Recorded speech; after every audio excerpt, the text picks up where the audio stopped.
There is a reason why the Japanese Navy decided to create the colossal Musashi. The production and industrial potential of Japan fell far behind that of the United States, and they understood well that they had no chance of winning a naval arms race going face to face with their rivals. To compensate for this gap, Japan sought a venturous plan to compensate lack of quantity with quality. Their plan was to develop superior technology, to construct a battleship wielding guns with a caliber of 46 centimeters, a size never before seen in history.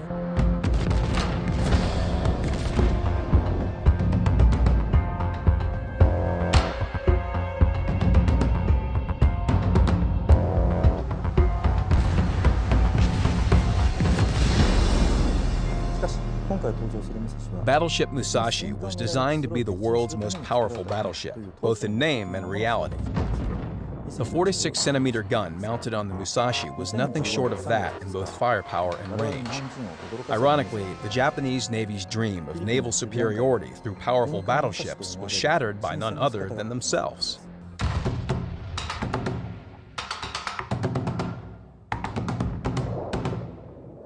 In 1944, Musashi underwent modification to install more anti-aircraft armaments. Secondary guns on both sides of the ship were dismounted to make space for equipping as much anti-aircraft guns as possible. You may recognize this design as the one seen on battleship Yamato in World of Warships.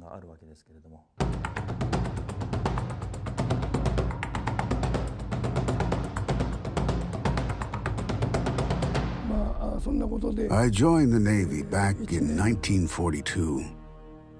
Back then, everyone was expected to enroll in the military around the age of 20 and take part in the war. When I joined the Navy, I've heard rumors that the Japanese Navy had a colossal battleship in their disposition. Those even in the United States had not owned. Those colossuses was indeed rumors about the Yamato and Musashi. I was the only one of the graduates to be designated to the Musashi. And my assigned destination was to be a top secret. I was forbidden to inform any of my colleagues, nor my families. I've kept my silence and boarded my transport on Yokosuka to sail to the Truk Island.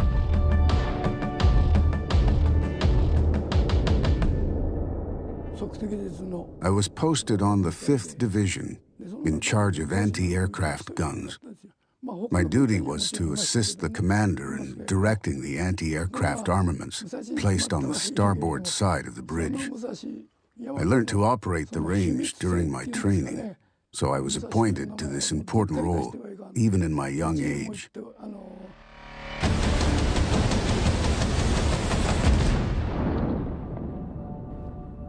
In the Battle of Leyte Gulf, my assigned post was the second best place to scan the entire ship, besides the command post.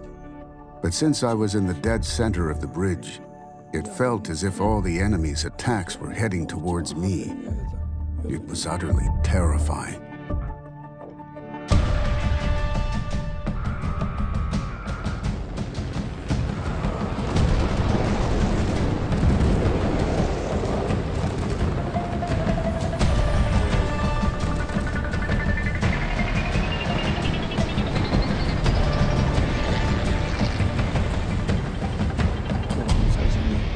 During the enemy aerial attack in the Sibuyan Sea, a bomb struck near the bridge and damaged the gun control device. Shortly after, a torpedo struck near the starboard side, right under my nose. I would assume this damage also cut off the auxiliary signal circuits. As a result, not a single command could be relayed to the anti-aircraft guns, where they had to be manually controlled individually.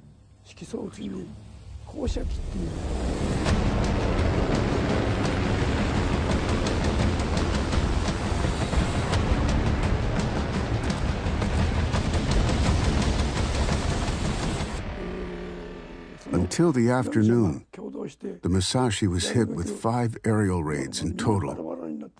The first waves of incoming enemies were few, but I could feel the enemy focusing their fire on the Musashi as her damage began to stand out. After falling behind the fleet, the attack intensified, and we felt as if several hundred planes were heading towards us.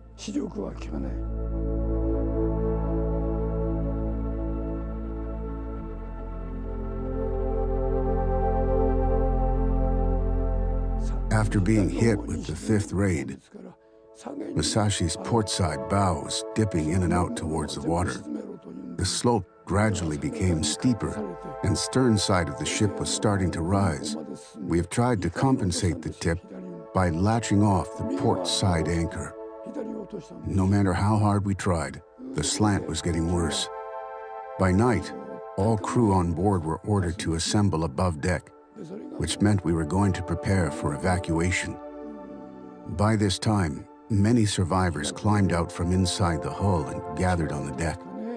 They were shocked to see the Musashi's deck riddled with holes and the bridge in ruins. Majority of the crews on board had no way of knowing the Musashi's condition.